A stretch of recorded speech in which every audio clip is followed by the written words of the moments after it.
की तरफ बीजेपी है जो एक भी टिकट किसी मुस्लिम अल्पसंख्यक समाज को नहीं देती है, और नरेंद्र मोदी मुसलमानों को घुसपैठी कहते हैं।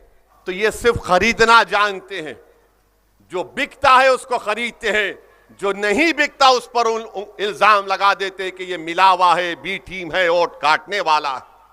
तुम जितने जितने इल्जाम लगाते लगा लो, मुझे उसकी फिक्र नहीं है, क्योंकि जब हम सब दोबारा जिंदा किए जाएंगे उस वक्त ये जो इल्जाम लगाने वाले हैं, तुम तैयार रहना, अल्लाह के दरबार में तुमको जवाब देना पड़ेगा। जब मुझे कोई फिक्र नहीं है, अल्हम्दुलिल्लाह मुझे कोई फिक्र थी ना रहेगी, तुम्हारे इन झूठे इल्जामात की मैं परवाह भी नहीं करता। बल्कि सुनो राजद और कांग्रेस के लोगों, तुम्हारी झूठ को मैं अपनी जूती पर भी नहीं रखता हूं। तुम सिर्फ झूठ बोल सकते हो। मेरे अजीज दोस्तों और बुजुर्गों, इसीलिए हम आपसे कह रहे हैं कि अपनी ताकत दिखाइए।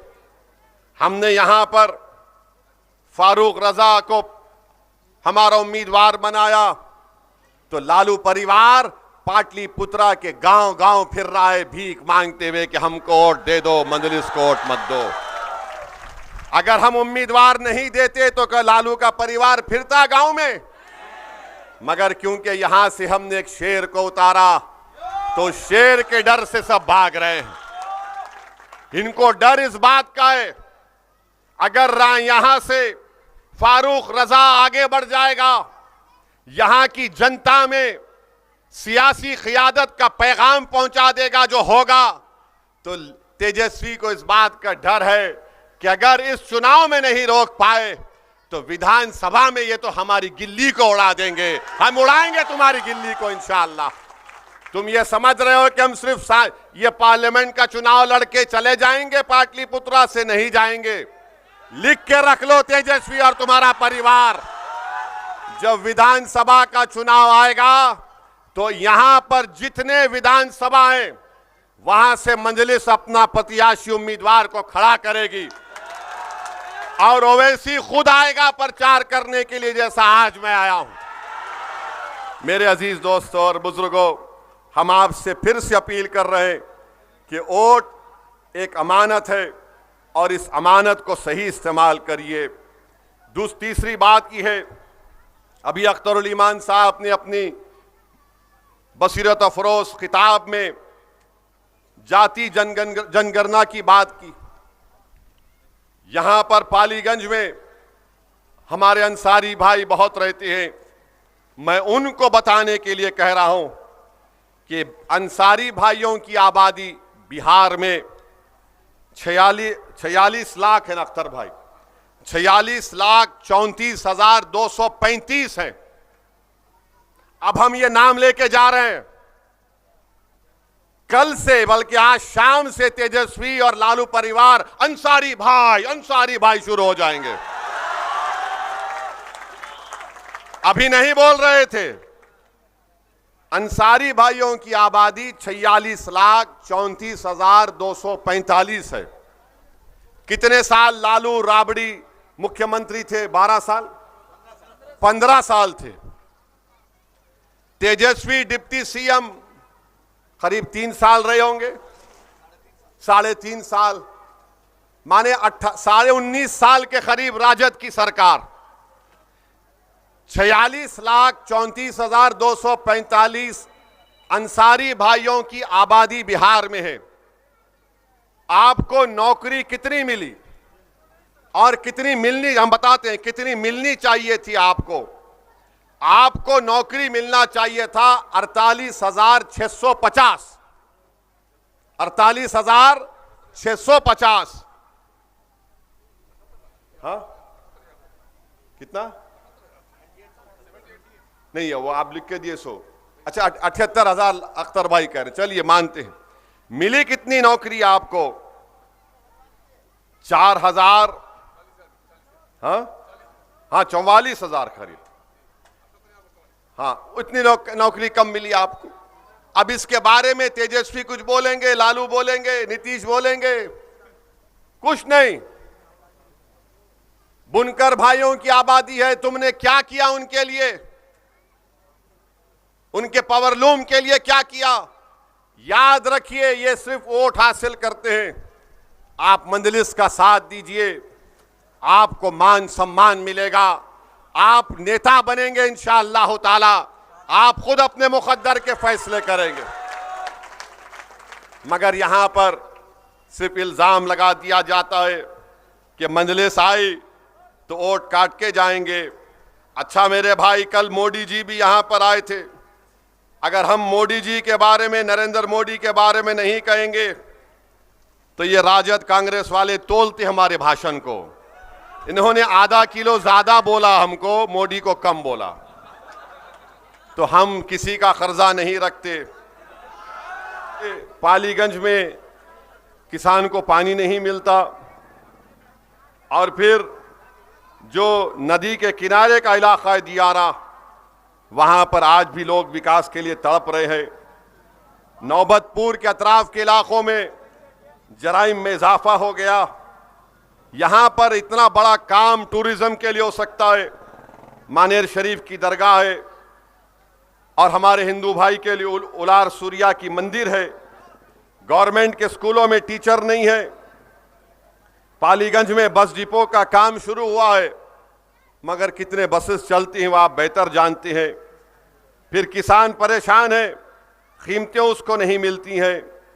तो मैं और एक बात आपको बताना चाहूंगा। नरेंद्र मोदी कल यहां पर आए थे, इसी पार्लियामेंट के क्षेत्र में आए थे, और आकर नरेंद्र मोदी ने क्या कहा, वोट जिहाद की बातें उन्होंने की। मोदी ने कहा वोट जिहाद। मोदी ने लफ्ज मुजरा भी अपने जबान से निकाल दिया। मोदी जी, आपने पाटलिपुत्रा को आकर मुजरा की बात की, तो असदुद्दीन ओवैसी आपसे पूछना चाहता है मोदी जी, पिछले 3 साल से चीन भारत की 2000 स्क्वायर किलोमीटर जमीन पर कब्जा करके बैठा है। 2000 स्क्वायर किलोमीटर पर। मोदी जी, आप चीन को नहीं हटा रहे, तो क्या आप डिस्को डांसिंग कर रहे थे चीन के साथ? आप ये समझ रहे हैं कि आप मुजरा बोलेंगे तो हमारे मुंह में जबान नहीं है। मोदी जी, बहुत बोल सकते हम, आपकी आरएसएस की तारीख को बयान कर सकते।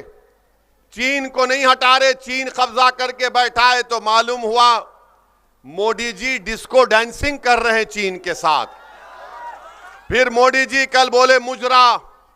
मोदी जी, वो जो धर्म संसद हो रहा है, जिसमें अल्पसंख्यक समाज के मुसलमानों को, उनकी महिलाओं को गालियां दी जा रही हैं, तो आप उनके साथ भांगड़ा कर रहे थे। आप उनके साथ भांगड़ा कर रहे थे। मोदी जी, जो लोग बुलडोजर चला रहे हैं और जो लोग CAA कानून को लागू करके हमारी शहरियत हमसे छीनना चाह रहे, आप उनके साथ भरतनाट्यम कर रहे हैं। मोदी जी, मेरे अजीज दोस्तों और बुजुर्गों, ये इनका मामला है। नौजवानों, अब तो मोदी जी ये कह रहे हैं कि मैं बायोलॉजिकल तरीके से पैदा नहीं हुआ। आप और हम तो पैदा हुए ना अम्मा की पेट से, हमारे पैदा हुए ना। अब मोदी जी बोल रहे कि मैं वैसा नहीं पैदा हुआ। मोदी जी, आप इंसान भी है या नहीं, हमको डर हो रहा है। मैं बायोलॉजिकल नहीं हूं, फिर क्या है आप? नहीं, मुझे ऊपर वाले ने खास मकसद के लिए पैदा किया है। मोदी जी, यकीनन आपका मकसद एक ही है कि जिस तरह 10 साल में आपने भारत के नौजवानों को, गरीबों को ठगा। आपने 2014 में कहा था भाइयों बहनों 15 लाख आएंगे, आपने गरीब की गरीबी का मजाक उड़ाया। आपने कहा था 2 करोड़ नौकरियां दूंगा, आपने भारत के नौजवानों का मुकद्दर बेरोजगारी बना दिया। फिर 2019 का चुनाव आया तो मोदी ने कहा भाइयों बहनों मैं चौकीदार, कहा था ना, मैं चौकीदार। आप सोचिए, अच्छे दिन से 15 लाख, फिर चौकीदार, अब चौकीदार से कह रहे हैं कि मैं खुद एक भगवान हूं। अब वो कहना बाकी है। आप बताइए, देश है ये क्या है? जो प्रधानमंत्री बनता है, जो सांसद बनता है, जो विधायक बनता है, जो सरपंच बनता है, जिला परिषद चेयरमैन बनता है, वो आवाम का खादिम होता है, वो आवाम से बड़ा नहीं होता है।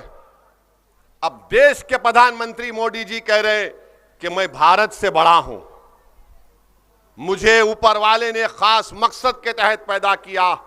मोदी जी, आपने जो मकसद आपका था आपने सब पूरा कर लिया उसको। गरीबों को और गरीब कर दिया, मुफलिसों को और आपने परेशान कर दिया। गरीब परेशान है, नौजवान भटक रहा है नौकरी के लिए, नौकरी नहीं मिलती उसको। आज जिस तरह मोदी ने आर्मी में, फौज में, एयरफोर्स में 4 साल की नौकरी कर दी। कई बिहार के बच्चे जो इम्तिहान लिखकर फौज में जाते थे, उनके लिए एक बड़ा फख्र की बात होती थी कि हम भारत की फौज में हैं, एयरफोर्स में हैं। तो मोदी जी ने उन गांव के गरीब बच्चों को कह दिया कि तुम 4 साल की तुमको नौकरी मिलेगी और 4 साल के बाद तुमको पेंशन नहीं मिलेगा। 4 साल के बाद तुमको चंद लाख रुपए दे दिए जाएंगे, तुम्हारे बच्चों की शिक्षा का इंतजाम नहीं होगा। मैं बिहार के युवाओं से, भारत के युवाओं से कह रहा हूं, अगर मोदी तीसरी मर्तबा वतन अजीज के वजीर आजम बनेंगे तो सीआरपीएफ में, बीएसएफ में, रेलवे पुलिस फोर्स में, आईटीबीपी में सबको 4 साल की नौकरी देंगे और उसके बाद उनको बेरोजगार कर देंगे। और जहां जहां बीजेपी की सरकार होगी वहां पर भी पुलिस में कहेंगे कि पुलिस की भर्ती होगी तो सिर्फ 4 साल की होगी। बताओ नौजवानों, युवाओं, तुम कब तक ओवैसी के नफरत को लेकर मोदी का साथ दोगे? तुम मुझे गाली दो, मगर ये तो बताओ कि तुमको नौकरी मिली, तुम्हारे घर में चिराग जल रहा है। अरे तुमको डराया जा रहा है एक दाढ़ी वाले और टोपी पहनने वाले से, तुमको डराया जा रहा है मस्जिदों के मीनार दिखाकर, तुमको डराया जा रहा है हमारे लिबास को दिखाकर। सुनो नौजवानों, यही मस्जिदों के मीनार थे जिनसे सदाएं आती थी कि अंग्रेजों के खिलाफ जिहाद करो। यही मस्जिदों के खतीब और इमाम थे जिन्होंने बिहार में जिना के पैगाम को ठुकराया। आप तो अंसारियों की बस्ती है, आपके बुजुर्गों ने पाकिस्तान के पैगाम को ठुकराया था। बताइए, आप आज हमको गाली दी जा रही। तो मैं आपसे अपील करने आया हूं कि आप मजलिस को मजबूत करिए। हम कभी भी किसी समुदाय के खिलाफ थे ना है ना कभी रहेंगे इंशाअल्लाह ताला। हमारा मकसद एक ही है कि जो कमजोर है उसको इंसाफ मिले, जो गरीब है उसको रोजगार मिले। हमारा मकसद एक ही है कि हिस्सेदारी जब होती है तो सबको बराबर मिलना चाहिए। ये सामाजिक न्याय नहीं है कि सिर्फ एक ही परिवार के घर में 2 एमएलए भी रहें, 2 एमपी भी बन जाएं। खुदा ना खास्ता, कब तक ये नाइंसाफी चलेगी? ये अराजक की बात करने वालों, बताओ कौन सा प्रोग्राम उनके पास है? क्या करना चाहते हैं तुम बताओ? इनकी एक बड़ी दास्तान है। दूसरी तरफ बीजेपी है जो एक भी टिकट किसी मुस्लिम अल्पसंख्यक समाज को नहीं देती है। और नरेंद्र मोदी मुसलमानों को घुसपैठी कहते हैं, हमारी बेटियों को बदनाम करते हैं कि हम बच्चे ज्यादा पैदा करते हैं, जो सरासर झूठ है। आप जानते हैं कि नरेंद्र मोदी के पिताजी ने भी 6 बच्चों को पैदा किया था। आप जानते हैं कि अमित शाह के वालिद ने भी 6 बेटियां पैदा की थी।